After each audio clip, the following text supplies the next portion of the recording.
नमस्कार, पल्लवीज मराठी किचनमध्ये तुमचं खूप खूप स्वागत आहे। आज आपण पाहूयात मस्त झणझणीत भोगीची थाळी 1 ते 1.5 तासात कशी बनवायची।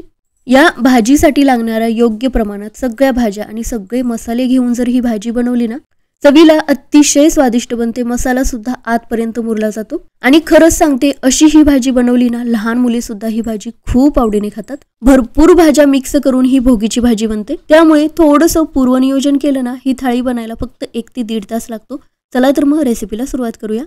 तर सगळ्यात अगोदर ही भोगीची भाजी बनवण्यासाठी आपल्याला सगळ्या भाज्यांची तयारी करून घ्यायची। तर इथे मी एक मीडियम आकाराचं गाजर घेतलेलं आहे, व्यवस्थित धुवून साल काढून घेतली। असेच याचे मी गोल गोल पातळ काप करून घेतलेले आहेत। तुम्हाला हवं तर अजून छोटे छोटे तुकडे करून घेऊ शकता। त्यासोबतच एक बटाटा साल काढून मोठा मोठाच चिरून घेतला। बटाट्याचा रंग बदलतो त्यामुळे पाण्यामध्ये ठेवून दिला। आता यासाठी लागणारी महत्त्वाची भाजी म्हणजे कांद्याची पात। हे पहा, थोडीशीच कांद्याची पात घेतलेली आहे। याचा हिरवा जो भाग आहे ना, तो छोटा छोटा कट करून घेतला आणि या पातीचा जो कांदा आहे ना, तो सुद्धा आपण वापर करणार आहे। तर 3 छोटे छोटे कांदे होते, ते सुद्धा बारीक चिरून घेतले। आता एक मीडियम आकाराचा टोमॅटो सुद्धा आपल्याला बारीकच कट करून घ्यायचा आहे। अर्धा टोमॅटो आपण या भाजीसाठी वापरणार आहे, अर्धा टोमॅटो वरणासाठी वापरणार आहे। त्यासोबतच एक मीडियम आकाराचं वांग सुद्धा मोठं मोठंच कट करून थोड्या वेळाने चिरून घेतलेल्या वांग्याचा सुद्धा रंग बदलतो, त्यामुळे पाण्यामध्ये ठेवले। तर अशा पद्धतीने भोगीसाठी लागणाऱ्या सगळ्या भाज्यांची तयारी करून झाली। आता ज्या निवडून घ्यायच्या भाज्या आहेत ना, त्यामध्ये पावटा, वाटाणा, हरभरा आणि घेवडा या सगळ्या भाज्या आपण आदल्या दिवशी सुद्धा निवडून ठेवू शकतो। यामुळे काय होईल, ही पूर्ण थाळी बनण्यासाठी अजिबात जास्त वेळ लागणार नाही। आता या भाज्यांचं प्रमाण सुद्धा तुम्ही पाहू शकता, फक्त अर्धी वाटी हे सगळं साहित्य घेतलेलं आहे। तर अर्धी वाटी इथे मी पापडी घेतलेली आहे, घेवडा सुद्धा वापरू शकता। त्यानंतर अर्धी वाटी चिरून घेतलेली कांद्याची पात आणि प्रत्येकी अर्धी वाटी पावटा, वाटाणा आणि हरभरा घेतलेला आहे। आता हे जे भाज्यांचं प्रमाण घेतलेलं आहे ना, ते 5 ते 6 जणांसाठी सहज पुरतं। तुम्हाला जर जास्त प्रमाणात बनवायचं असेल तर थोड्या जास्त भाज्या घेऊ शकता। आता भाज्यांची तर तयारी झाली, मसाल्याची सुद्धा तयारी करून घेऊ। हे पहा, अर्धी छोटी वाटी सुकं खोबरं घेतलेलं आहे। त्याचे पातळ पातळ काप कट करून घेतले किंवा खोबरं खिसून सुद्धा घेऊ शकता। सोबतच कोथिंबीर सुद्धा चिरून घेतलेली आहे, अर्धी वाटी कोथिंबीर आहे। तर हे पहा, अशा पद्धतीने या भोगीच्या भाजीसाठी लागणारं सगळं साहित्य काढून घेतलेलं आहे। अर्धी वाटी शेंगदाणे 1 तास अगोदर मी पाण्यामध्ये भिजत ठेवलेले होते। हे भिजलेले शेंगदाणे या भाजीमध्ये चवीला खूप छान लागतात, त्यामुळे थोडे तरी शेंगदाणे या भाजीसाठी नक्की वापरा। त्यासोबतच अर्धा टोमॅटो आपण भाजीसाठी वापरणार आहे। पातीचा कांदा चिरून घेतलेला आहे, थोडासा कढीपत्ता घेतला। आता मसाल्यासाठी काय काय लागणार आहे ते पाहूयात। तर हे पहा, 1 चमचा धने, 1 चमचा बडीशेप आणि 1 चमचा जिरे घेतलेले आहेत। त्यासोबतच 2 लवंग, थोडासा दालचिनीचा तुकडा सुद्धा घेतलेला आहे। त्यानंतर 4 चमचे तीळ, अर्धी वाटी शेंगदाण्याचं कूट, आलं लसूण घेतलेलं आहे। आता या भाजीसोबत मी वरण सुद्धा बनवणार आहे, त्यामुळे यातलाच थोडा मसाला मी वरणासाठी सुद्धा वापरणार आहे। आता सुरुवातीला हे सगळे कोरडे मसाले आहेत ना, ते थोडेसे भाजून घ्यायचे। तर सुरुवातीला खोबऱ्याचे काप हलकेसे डाग पडेपर्यंत भाजून घेतले, जास्त करपवायचं नाही, नाहीतर भाजीची चव थोडीशी बदलू शकते। एका प्लेटमध्ये हे सगळे मसाले आपल्याला काढून घ्यायचे। तर खोबरं भाजून घेतल्यानंतर एका प्लेटमध्ये काढून घेतलं। आता त्याच कढईमध्ये धने, जिरे, बडीशेप, दालचिनी आणि लवंग सुद्धा आपल्याला परतून घ्यायचे। आता गॅस बंद करून यामध्ये तीळ सुद्धा परतून घेऊयात। तीळ लगेचच भाजले जातात आणि पटकन ते उडतात, त्यामुळे गॅस बंद करून शक्यतो भाजून घ्यायचे। असा रंग बदलला, हे सगळे मसाले प्लेटमध्ये काढून घेतले। तर हे मसाले थंड झाल्यानंतरच याची पावडर करून घ्यायची। तोपर्यंत आपण वरणाची तयारी करून घेऊयात।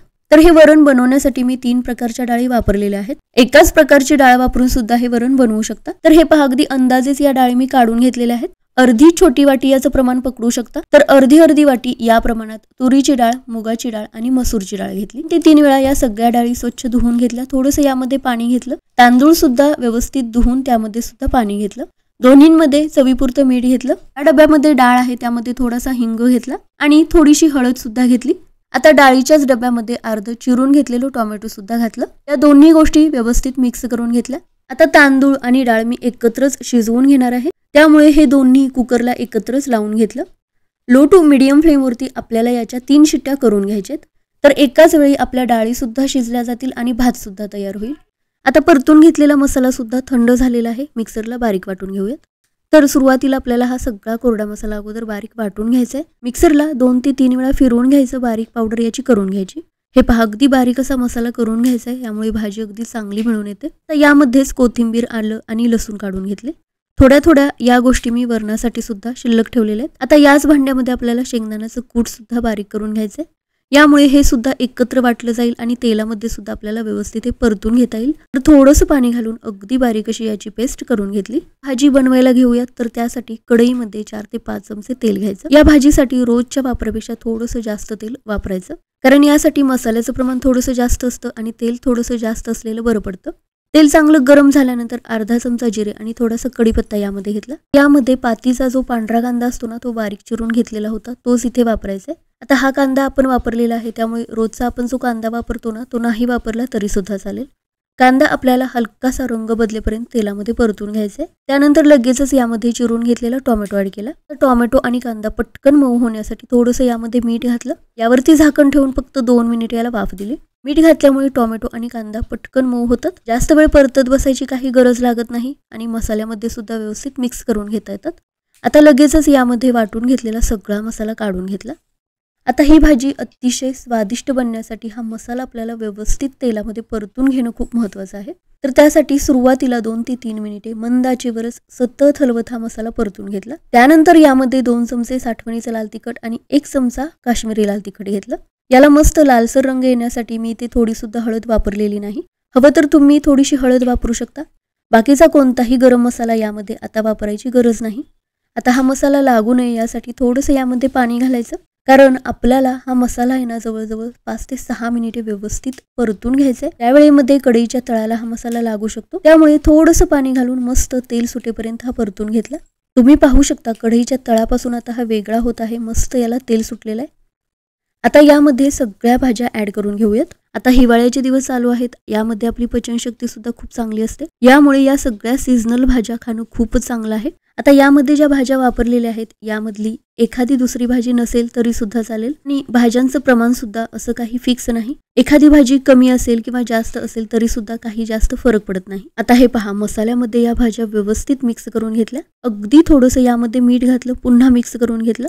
आता लगेचच यामध्ये पाणी घालायचं नाही, तर झाकण ठेवून फक्त 5 मिनिटे भाज्यांना मस्त वाफ द्यायची. यामुळे काय होईल, मसाला भाज्यांच्या आतपर्यंत मुरला जाईल आणि त्यामुळेच ही भाजी चवीला सुद्धा जबरदस्त बनेल. 5 मिनिटानंतर पुन्हा हे सगळं चांगलं मिक्स करून घेतलं. आता यामध्ये भिजत ठेवलेले जे शेंगदाणे होतं ना, ते पाण्यासहित घालायचे. मिक्सरच्या भांड्यामध्येच मी पाणी घेतलेलं होतं, तेच यामध्ये घातलं. हे पहा, भाज्या बुडतील इतपतच यामध्ये पाणी घातलेलं आहे. थंडच पाण्याचा वापर करायचा, गरम पाणी वापरायचं नाही. याची रस्सा भाजी जर हवी असेल तर थोडंसं अजून पाणी वापरू शकता. आता चवीपुरतं मीठ घालायचं. अगोदर सुद्धा आपण थोडंसं मीठ वापरलेलं आहे, त्यामुळे काळजीपूर्वक घाला.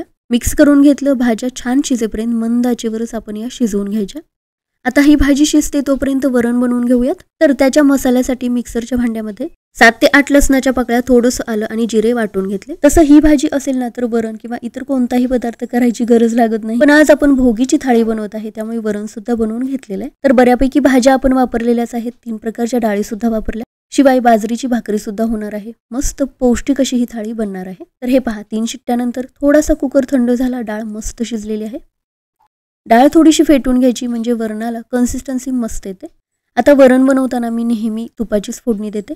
हवं तर इथे तेल सुद्धा वापरू शकता. 2 चमचे तूप चांगलं गरम करून घेतलेलं आहे. त्यामध्ये अर्धा चमचा मोहरी आणि अर्धा चमचा जिरे घेतले. थोडीशी कढीपत्त्याची पाणी टाकून लगेचच झाकण लावून घेतलं. यामुळे कढीपत्त्याचा फ्लेवर आहे ना तुपामध्ये मस्त उतरतो. आता यामध्ये वाटून घेतलेले आलं लसूण जिरे काढून घेतले. काही सेकंदच हलकासा रंग बदलेपर्यंत हे परतून घेतले. अगदी साधं सोपं वरण बनवत आहे, त्यामुळे इतर कुठलाही मसाला यामध्ये घालायची गरज नाही. एकच मिरची यामध्ये मी ऍड केलेली आहे. 2 मिनिटे परतून घेतलं. आता या फोडणीमध्ये लगेचच शिजवून घेतलेली डाळ काढून घेतली. लगेचच यावरती झाकण ठेवायचं. यामुळे काय होतं, फोडणीचा जो फ्लेवर असतो ना तो सगळ्या डाळीमध्ये मस्त उतरला जातो. वरण सुद्धा मस्त खमंग बनतं. तर हे पहा, वरणाला मस्त अशी कन्सिस्टन्सी आलेली आहे. थोडीशी बारीक चिरून घेतलेली कोथिंबीर यामध्ये ऍड केली आणि एक उकळी काढून घेतली, तर वरण इथे आपलं तयार आहे. आता या वेळेमध्ये पहा, भाजी सुद्धा आपली तयार झालेली आहे. रंग छान आलेला आहे, मस्त झणझणीत बनलेली आहे. आता या भाज्या शिजवताना अगदीच मऊ होतील अशा शिजवायच्या नाहीत. खाताना हरभरा आणि पावट्याचा जो असा थोडासा कडकपणा असतो ना तो जाणवला पाहिजे. तुम्ही पाहू शकता मसाला आतपर्यंत मुरलेला आहे, भाजी मस्त मिळून आलेली आहे आणि प्रत्येक भाजी अगदी परफेक्ट शिजलेली आहे. बटाटा, गाजर आणि वांग्याचे काप करून घेतलेले होते ना, ते अगदीच जास्त मॅश झालेले नाहीत. आहे तसेच त्या फोडी दिसत आहेत, पण आतपर्यंत परफेक्ट शिजलेत. तर एकदा या पद्धतीने ही भाजी नक्की बनवून पहा। यामध्ये वापरलेल्या काही भाज्या माझी मुले अजिबातच खात नाहीत, पण खरंच सांगते ही भोगीची भाजी माझ्या मुलाने खूप आवडीने खाल्ली आणि टिफिनसाठी सुद्धा आता त्यांना हीच भाजी हवी आहे। तर झणझणीत भोगीची भाजी बनलेली आहे। आता बाजरीची भाकरी करायला घेऊयात। भात, भाजी, वरण झालेलं आहे। सगळ्यात शेवटी भाकरी करायची। बाजरीचं पीठ मळून घेण्यासाठी थोडंसं गरम पाणी लागतं, तर तव्यामध्येच मी थोडंसं गरम पाणी करून घेतलेलं आहे। घरगुती आटा चक्कीमध्ये हे पीठ करून मी घेतलेलं आहे, त्यामुळे हे चाळून घेत आहे, कारण त्यामध्ये कधी कधी मोठे मोठे दाणे तसेच राहतात। तर हे पहा, पीठ एकत्र करून घेतलं। आता यामध्ये थोडंसं गरम पाणी घेऊयात। या पिठामध्येच तीळ मिक्स करून घेऊ शकता किंवा भाकरी थापून घेताना सुद्धा तीळ वापरू शकता। बाजरी आणि तीळ दोन्ही उष्ण पदार्थ आहेत, त्यामुळे या थंडीच्या दिवसांमध्ये भरपूर उष्णता आपल्या शरीराला मिळते। गरम पाणी ऍड केल्यानंतर उलताण्याने सुरुवातीला हे सगळीकडे मिक्स करून घ्यायचं। आता सुरुवातीला हे सगळं पीठ गरम पाण्यामध्ये चांगलं मिक्स करून घ्यायचं। गरज असेल तर अगदी थोडंच थंड पाणी घ्यायचं आणि हे पहा, अशा पद्धतीने आपल्याला हे पीठ मळून घ्यायचंय। तर 3 ते 4 मिनिटे याच पद्धतीने पीठ आपल्याला मळून घ्यायचंय। यामुळे भाकरी सुद्धा मस्त फुगते, तुकडे पडत नाहीत आणि जास्त वेळ मऊ राहते। हे पहा, व्यवस्थित मी मळून घेतलेलं आहे। चिकटपणा सुद्धा कमी आलेला आहे। आता याचे 2 भाग मी करून घेतले। भाकरी जितकी तुम्हाला मोठी हवी असेल याप्रमाणे याचा गोळा बनवून घेऊ शकता। हातावरतीच व्यवस्थित याला थापून घेतलं। आता परातीमध्ये थोडेसे तीळ पसरून घेतले। हाताला थोडंसं पीठ लावून भाकरी थापून घ्यायची, म्हणजे भाकरी बोटांना चिकटत नाही। बाजरीची भाकरी करताना पीठ अगदी व्यवस्थित मळून घेणं खूप महत्त्वाचं आहे। जितका जास्त वेळ हे पीठ मळून घ्याल भाकरी तितकीच छान बनते। हे पहा, जास्त हे पीठ मऊ सुद्धा नाही किंवा जास्त घट्टसर सुद्धा नाही। व्यवस्थित आपण याला थापून घेऊ शकतो। अगदी हलक्या हाताने भाकरी थापून घ्यायची। थोडीशी मोठी झाल्यानंतर पुन्हा वरच्या साईडला तीळ पसरून घ्यायचे। तीळ वापरल्यामुळे या भाकरीला चव सुद्धा मस्त येते। तर हे पहा, भाकरी थापून झालेली आहे। तवा सुद्धा चांगला गरम झालेला आहे। आता पिठाची साईड वरती येईल या पद्धतीने भाकरी तव्यामध्ये ठेवायची। आता या बाजूला आपल्याला थोडंसं पाणी लावून घ्यायचंय। तर भाकरीच्या कडेनेच थोडंसं पाणी सोडायचं आणि तेच पाणी सगळ्या भाकरीला व्यवस्थित पसरून घ्यायचं। जास्त पाणी वापरायचं नाही। मीडियम फ्लेमवरती आपल्याला भाकरी भाजून घ्यायची। याच्यावरचं जे पाणी आहे ते पूर्णपणे सुकल्यानंतरच भाकरी आपल्याला पलटून घ्यायची। तर हे पहा, पाणी सुकलेलं आहे, भाकरी पलटून घेतली। आता याची दुसरी बाजू सुद्धा हलकेसे डाग पडेपर्यंत भाजून घ्यायचे। भाकरीची दुसरी बाजू भाजून झाल्यानंतर शेगडीवर आपल्याला ही भाजून घ्यायचे। चुकून त्याची क्लिप माझ्याकडून शूट झालेली नाही, तर तुम्ही पाहू शकता 1.5 तासाच्या आतमध्येच मस्त अशी झणझणीत भोगीची थाळी बनून तयार झालेली आहे। भोगीची भाजी थंड झाल्यानंतर आहे ना, अजून ती घट्ट होते। तुम्हाला भाजीची जशी कन्सिस्टन्सी हवी असेल त्याप्रमाणे पाणी वापरू शकता। या थाळीमध्ये कोमट असलेलं दूध सुद्धा सर्व करू शकता। यामध्ये जी भोगीची भाजी आहे, बाजरीची भाकरी आहे, हे सगळे पदार्थ उष्ण आहेत। दुधामुळे काय होईल, यातली थोडीशी उष्णता कमी होईल, सगळं बॅलन्स होईल। तर ही थाळीची रेसिपी तुम्हाला आवडली असेल तर लाईक करा, शेअर करा, चॅनलला सबस्क्राईब करायला विसरू नका।